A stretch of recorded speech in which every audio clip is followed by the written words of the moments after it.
Hello, Super E Nation. This is A-Train, and you are listening to True Crime Undercover. And I am talking with the star of the show, Super E.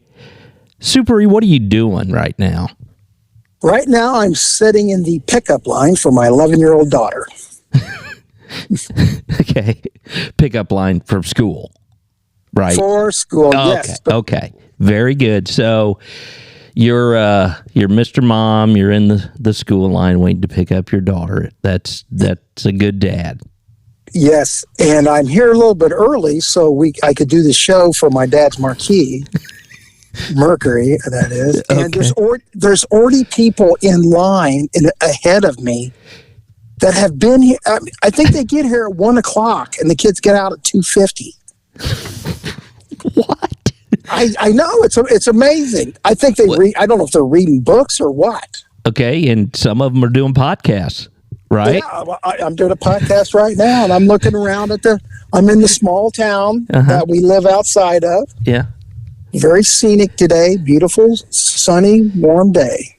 Okay, it is beautiful out. I agree with you. Mm-hmm. Yes. So, okay, do you have your windows up or down? Windows one is slightly down, but believe me, the language around here, you go into the Dollar General and you could hear this, that fucking Tyler never paid me my money for them fucking Mountain Dews. So nobody's going to be shocked. Okay, by the because language. you never know what's going to come out. So I just didn't want, the school resource officer to come out at gunpoint and say, you can't say that here. No, the school resource officer, bless his heart, he looks like he's 150 years old. He's like Asa from Andy Griffith. I was just gonna say Asa, the bank guard from Andy Griffith. Yeah. Yes, exactly. And remember his bullets had mold on them. Yes. And then Barney showed him his bullet, and it was all shiny. He goes, "Wow." Yes. He was really impressed with that shiny bullet. That's a good looking bullet. Yeah. Oh, Asa. Yeah. Okay. Well, while you're in the school line, what story are you going to tell us? Oh, right now the one woman who's always first in line, she's behind me. She's irritated.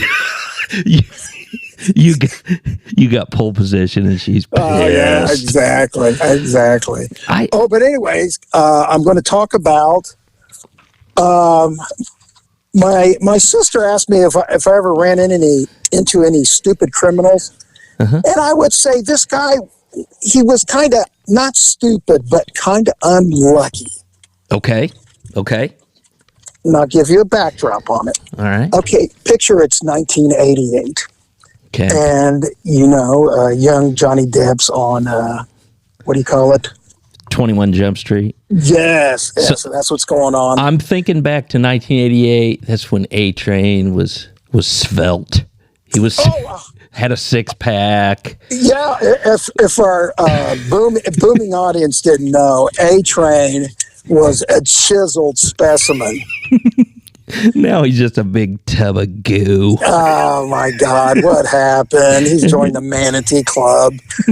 Anyways, and I'm well on my way. I haven't gotten fat, but I just haven't been able to work out because the older you get, the less you want to do. Yeah, I'm feeling it. Yes. Yeah. And if I take that pre-workout powder, I get kidney stones. So can't do that. No more kidney stones. Don't do it. All right, now we're getting off topic as usual. Sorry, go ahead. It's 1988. Super E was a field training officer, which is shocking. I was training people right out of the FTO program. I'm sorry, right out of the academy into the FTO program where they were trained to be street officers. Right. At the time, I was a uniform officer. I had the Harry Reams porn mustache. And I was keeping it real.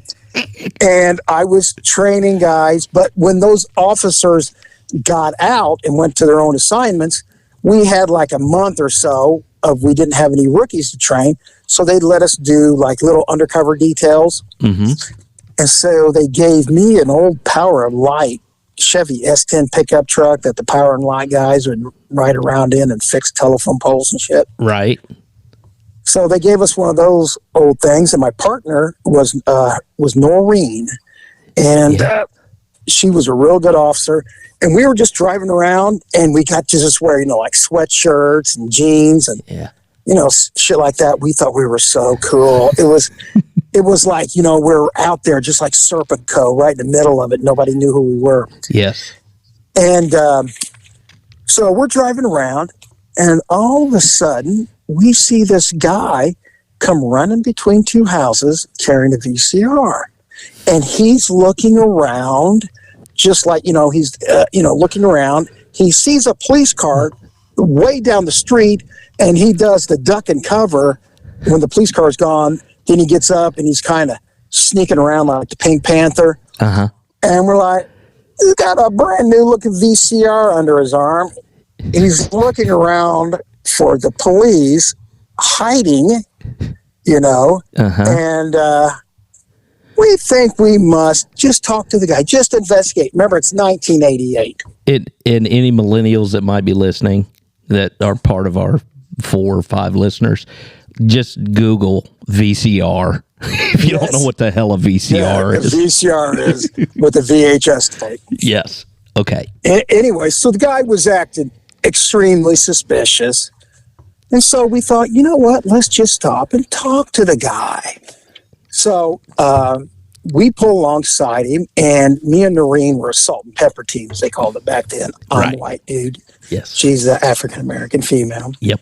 And we pull up, and I just started talking to him. I said, hey, man, I'm looking to get a new VCR for my girlfriend. You want to sell that one? He goes, nah, I don't want to sell it. And once he kind of looks at us, and now he's picking up his walking from, creeping around like the Pink Panther to like marching Christian soldier trying to get away from us.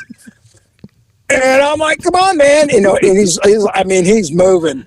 And so we're like, okay, we just got to get out and tell him who we are and what's going on. Yeah. So me and Noreen get out, and we show him our badges, and we say, listen, man, you're looking very suspicious. You've got a brand new VCR under your arm. What's going on? And you remember how that character that Dave Chapelle did, the crackhead who would give presentations to elementary kids? Yes. Oh, you don't like this? He was like, his lips were all white. All white. He's like, hey, yeah. I said, where'd you get that? Hey, yeah. I got it from my auntie's house. My auntie. We said, okay, you got it from your auntie. Did she give it to you? Yeah. She gave it to me. And we're looking around, and I said, why did she give it to you? My birthday. When's your birthday? 6 months ago. Why you going? She forgot. Just gave it to me today. Gave it to me today. Yeah. Why do you sound like Cartman from South Park? I don't know, but I just keep thinking of the crackhead. Yes. Dave Chapelle, because then I was looking around. He got the pickle jar with a turd in it. But, so he's like, yeah. And then I said, listen, man, this just something's not right about this. Do you mind if we take your VCR and make sure that it's not stolen? What we will do is we're going to take it down to the property room, put it in there, and then you just go down there when you get show some sort of proof or something that you own it. We advised him, there's been way too many burglaries in this neighborhood. Right. And he's like, yeah, okay, man, yeah, okay. And I said, well, he's got a VHS tape in it. You want it? He goes, no, man, no. He goes, well, don't look at it. It got that gay porn on it. Yeah, gay porn, the dick sucking. And I was like, okay. I said, all right, no problem. And so he was like, as soon as we said, okay, we're going to write you a receipt, Zoom, gone.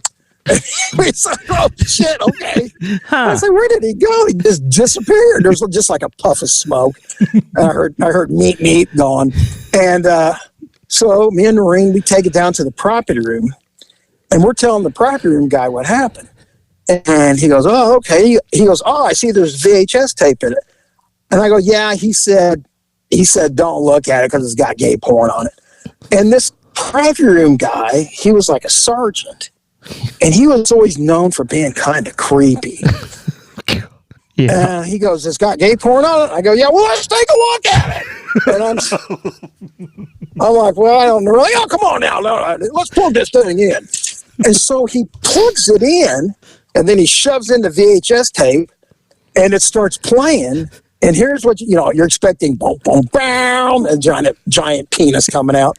No, all of a sudden the words come up on the screen, 1980s graphics, and it says integrity, honesty, courage. And I go, "What is this?" And it was like some sort of security, Ajax security. And he goes, the prep room guy goes, "Oh, this is nothing. Usually those gay porn things, they always got a phony front intro." I go, "This dude knows a whole lot about gay porn." He's an expert. Yeah. Not that there's anything wrong with that. Not that there's anything wrong with that. So anyways, well, there's no gay porn. There's no sailors coming out or anything. No semen coming out. So anyways, so we watch it, and what it is, it's a training video on how to be a security guard.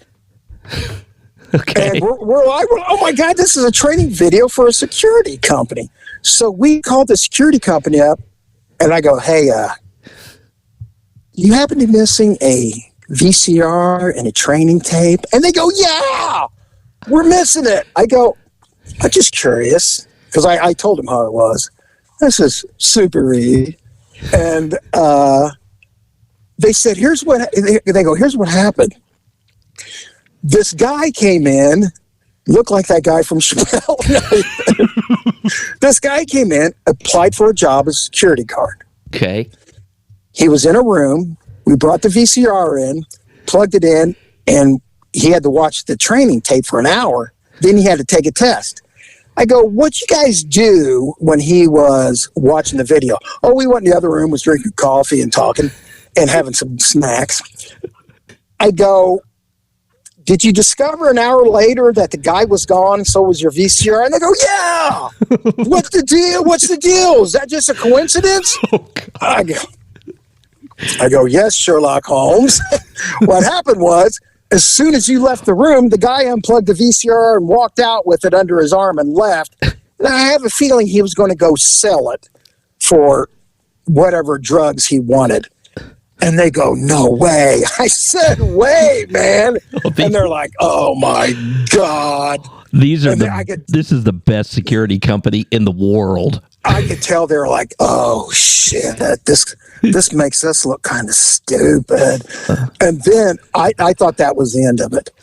Then somehow somebody, I don't know, from the police department or what, or the newspaper, they picked it up, and they, in the city state section, they printed an article about the whole thing, and put the security company on blast. Oh no. And then it says, "We made a call to the security company. They have no statement at this time." I was like, "Oh man, somebody had a demotion or a reprimand." Oh man. Well, that is good police work on you and Noreen's part. Now, sometimes you can't get lucky if you don't try. That's right. Now you got a couple security guys fired, but I hope not. No, heck. No, sounds like they were pretty desperate. If they're just anybody off the street, come on in. Yeah, come on in. I want to be a security guy. Okay, Mr. Hanky. That sounded a lot like Mr. Hanky. Yeah, exactly. Oh man, that's now. I wonder on the paperwork he filled out. I wonder if this dude wrote his real name down. Okay. I'm glad you mentioned that, A-Train. Okay. Because that's how they got a warrant for his arrest. He filled out everything on the paperwork and then decided, hey, I'm going to get up and leave. I don't think anything bad can happen from stealing the VCR. Oh, my God. That is... Okay. Yes, to your sister, this is a dumb criminal. Yes. He was unlucky. he thought that he was being opportunistic, but he forgot about the lengthy questionnaire he filled out with all his information. And none of this would have happened if it wasn't for the maybe bi-curious sergeant in the property room. Yeah, I know. Exactly. He was way too curious because I was getting ready to go, here you go. Yeah, found property. No, let's look at it. That usually they give phony intros. I was thinking, well, this looks pretty realistic. Yeah. Huh. No, that's some good work all around. It was newsworthy too. And I wonder how the newspaper picked that up. Somebody just probably read the narrative. They used to do that. Yes, they did. Reporters would look at our police reports and then decide if something was worth it. And they were probably like, oh my God, this security company sucks. Yeah, exactly. Because I remember one of the newspapers, it was like the kind of the weird offbeat newspaper, not the regular one. They used to read all my Vice narratives. And they would love to print them. And they made a star out of this one prostitute I locked up because she's the one, God bless her heart. She told me, I said, well, how much for head? She goes, $20 for head, $25 if I make you yell. And I said, okay. and I put that in my probable cause, big quotations. Uh-huh. And then a couple days later, they go, hey, do you see that you made this paper again? And it's on the big byline or whatever it is, it says, prostitute has 2-tier pricing system. And then I put the quote in about 20 for head, 25 if I make you yell. Okay, that's funny. That's funny. Oh, man. Yes, I imagine a lot of your reports were very, very entertaining. Oh, yes. And sometimes you got so used to it, you wouldn't even think about it, all the crazy shit.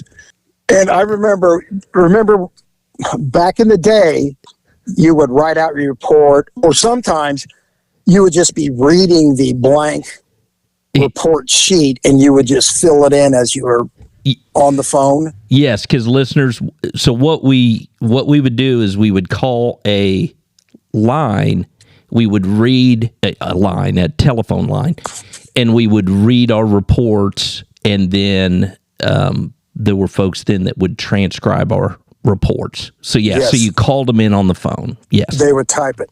Well, one time I just made a prostitution arrest, and you didn't always want to say the same thing every time, well, how much for head? Because they get suspicious. Right. So the girl was asking me what I wanted. She goes, I'll do this. And I'm like, nah, I'll do this. I'll do this. She goes, well, then what do you want? I wasn't even paying attention. And I said, how about a jug fuck? And then she goes, jug fuck? She goes, okay. Well, I mean, $30. I said, okay. And so then bing, bang, boom. I can't remember, just tossed her in the wagon. The way she went, I just wrote her a summons. Because I'm like, okay, I'm going to get this report done real quick because you don't want the reports to stack up on you. Uh-huh. And so I called it in, and I'm driving. Okay, don't do this, kids. I'm driving, and I'm looking at the blank report sheet, and I'm just filling it as I go because, you do it from memory. And then when I got to the probable cause, I said, and then I stated at that time, I want a jug fuck. And I thought, jug fuck. I started dying laughing. I said, I can't believe I said jug fuck. Because you had to say this. Jug fuck, a street term for placing your penis between a female's breasts. And I was like, I was laughing so hard. And I know the people doing the transcription are like, could this idiot keep it together for 5 seconds? They're just wanting to get it typed out. Yeah, they just want to type it out. And then, you'd go up. Sometimes you'd have to go up to data transcription. Yeah. And then go, oh, you're that guy? Yes, I'm the jug fuck guy. It's me. I had just a couple times they called me and they're like, listen, we could not understand this sentence. Can you please tell us what you were trying to say? Yeah. Like, I'm sorry, I had a food full of hamburger. My bad. Yeah, you didn't want to. Okay, that's one thing you try not to do: eat and call in a report, or drive as you're calling in a report. Did I say a food full of hamburgers? Yes, I think I meant mouth. But mouth. Huh. Okay. Oh man. Well, hey, that was a very, very good tale. I very much enjoyed that. You had funny voices. You had terms like jug fuck. Yes. You can put that on a Christmas card. Exactly.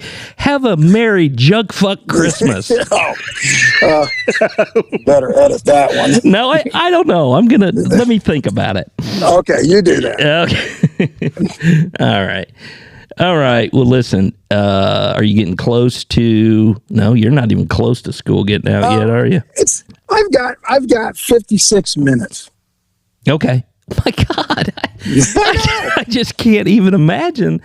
I don't understand why you have to get there so early, but oh well. Here's the way it used to be. It used to be let's say she used to get out at 3:00 when she was in kindergarten. Right. You would park your car, and then you would get out, and everybody would be standing outside the school. And they would open the doors and they say, first graders, get out, second graders, boom. And the kids would just come running out to, generally as grandma and grandpa, because this poor little town has been devastated by meth. Right. And I remember it's 8 years ago today that we first moved here, anniversary. But I remember I'd be standing out here waiting, thinking, man, there's a lot of grandparents out here. I hope nobody thinks I'm the grandparent. But then I would look down at some of the younger people. They'd be standing there, and they had like ankle bracelets on, and I'm like, oh my God. I hate to break this to you, Super E, but I guarantee you, most people think you're your daughter's grandfather. But young people out there that don't have a family yet, let this be a lesson to you about birth control. Yeah, exactly. I'm just kidding. I might edit that out. Yeah. You know what? It was another thing about all the parents and everybody come. I don't know how many times that dudes would just come up. They wouldn't have. I swear to God, A-Train. They wouldn't even have they would be like no shirts. They would be shirtless. Oh my God, you do live in Hillbillyville. Dude, come on, I'm here to pick up Tanqueray. Okay, big shirtless Ron's here to pick up Tanqueray.